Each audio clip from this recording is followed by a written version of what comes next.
मित्रांनो, मी प्रथमेश आणि हे आमचे संतोष सर. आम्ही दोघं कधीपासून महिन्याभरापासून आम्ही ठरवतोय की इकडे यायचं पण आमची काही तारीख ठरत नव्हती. आज ती तारीख मुहूर्त भेटलेला आहे आज. आणि ऍक्च्युली आम्ही येणार पण नव्हतो. आमच्यासोबत 5-6 जण होते, पण ते सगळ्यांनी कॅन्सल केलं. पण आम्ही ठरवलं की यायचं म्हणजे यायचं. तर आता आम्ही आलोय कुठं ते तुम्हाला सांगतो. इतक्या महिन्यापासून आम्ही वाट बघतोय की ह्या पॉइंटवर आम्हाला यायचंय आणि इथनं तो व्ह्यू बघायचा आहे त्यासाठी. तर आम्ही आलेलो आहे बघा इगतपुरीमध्ये बारी या गावी आलोय. आम्ही आता चाललोय कळसुबाईच्या ठिकाणी, जे की महाराष्ट्रातलं सर्वोच्च ठिकाण आहे कळसुबाई. ते तुम्हाला सगळ्यांना माहितीच असेल. तर आम्ही आलो अशा पद्धतीने की आम्ही चिंचवड स्टेशनवरनं जी ट्रेन केली ती कल्याणला उतरलो. कल्याणवरनं आम्ही परत ट्रेन केली आणि इगतपुरीला आलो. इगतपुरीवरनं बाय प्रायव्हेट रिक्षा करून आम्ही इथपर्यंत आलेलो आहे. तर तुम्हाला कसाऱ्यावरनं पण डायरेक्ट टॅक्सी किंवा बस मिळू शकते, जे की तुम्हाला खूप स्वस्त पडेल. आणि शेअरिंग टॅक्सी खूप असतात त्या साईडला. आता आम्ही प्रायव्हेट रिक्षा केली त्यामुळे थोडं आम्हाला कॉस्टली पडलं. आणि बघू आपण आता वरती दिसतंय तुम्हाला ते सर्वोच्च शिखर आहे कळसुबाईचं, जे लाईट चमकताना दिसतात त्या. ओके, आता आपण तिकडे जाऊ आणि तुम्हाला सकाळचा व्हिडिओ दाखवतो, सकाळचा व्ह्यू दाखवतो. मे बी आता पाऊस पडलाय भरपूर, धुक्यामुळे काही दिसणार नाही आपल्याला, पण सकाळी वरती गेल्यावर बघू. बरोबर ना? चला भेटू आपण सकाळी पहाटे वरती शिखरावर.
Reminds me of a story.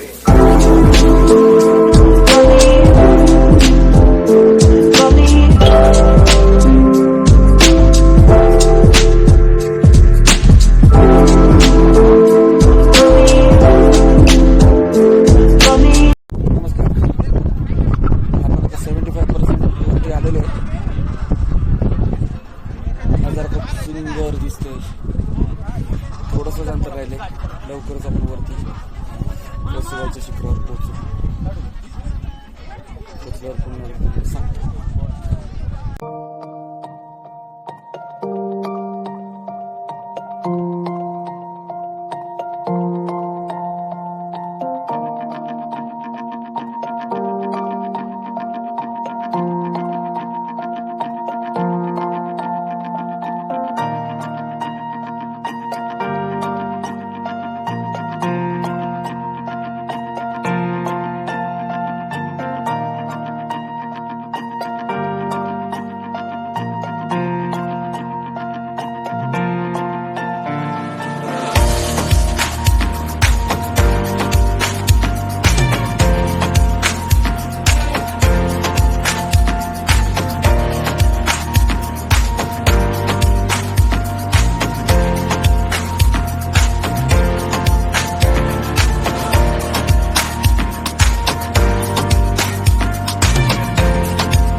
मित्रांनो, आपण पोहोचलोय महाराष्ट्रातल्या सर्वोच्च शिखरावर कळसूबाई.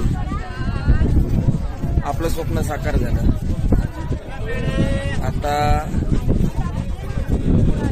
आम्ही तुम्हाला कळसूबाई शिखराचं दर्शन घडवून देणार आहे. ऍक्च्युली रान खूप मोठी आहे,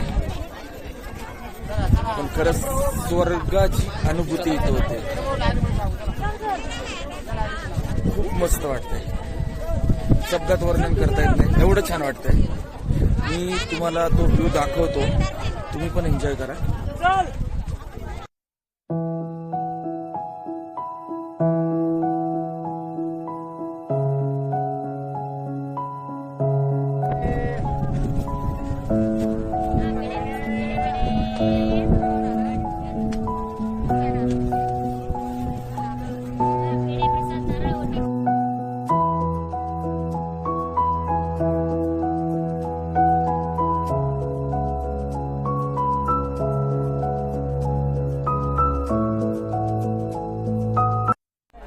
नमस्कार मित्रांनो, मी प्रथमेश आणि संतोष सर.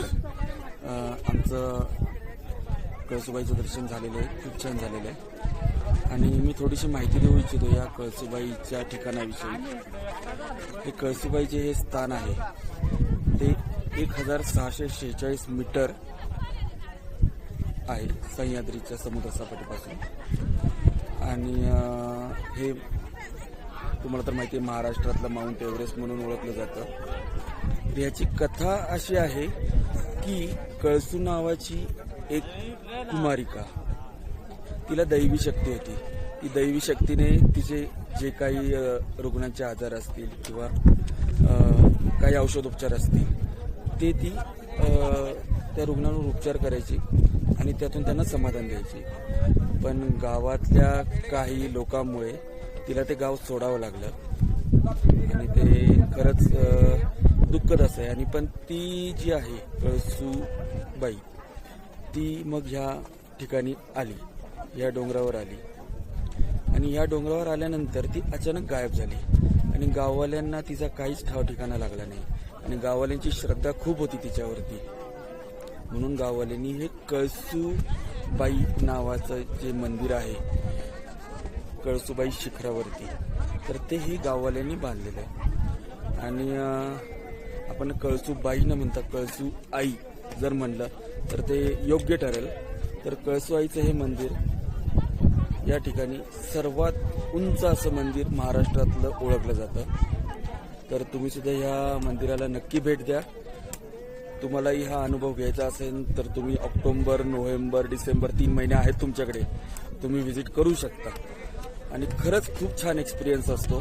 संतोष सर, एक नंबर एक्सपिरियन्स आहे, स्वर्गात आल्यासारखं वाटतं. थोडे कष्ट होतात चढायला, नाही म्हणत नाही, पण इथं आल्यानंतर जो निसर्ग बघायला भेटतो, जे शब्द सांगू शकत नाही, इतका छान वाटतं. तर तुम्ही सुद्धा या. आणि सर्वांना जय शिवराय. आणि मी इथं माझा हा छोटासा व्हिडिओ संपवतो. माझा हा पहिला व्हिडिओ आहे, पण बघू, आपण अपलोड तर करणार नाही, मग फॅमिलीसाठी किंवा मित्रांसाठी बनवलेला आहे. जर चांगला वाटला तर मी अपलोड करेल यूट्यूबला. तर खरंच खूप भारी वाटतं, तुम्ही नक्की या. चला, मी इथं थांबवतो आणि आता आम्ही परतीच्या वाटेला परत पुण्याला निघायची तयारी करतोय. आणि आता परतीच्या वाटेला निघतोय. तर इथंच तुम्हाला राम राम, नमस्कार आणि जय शिवराय. जय शिवराय. बाय.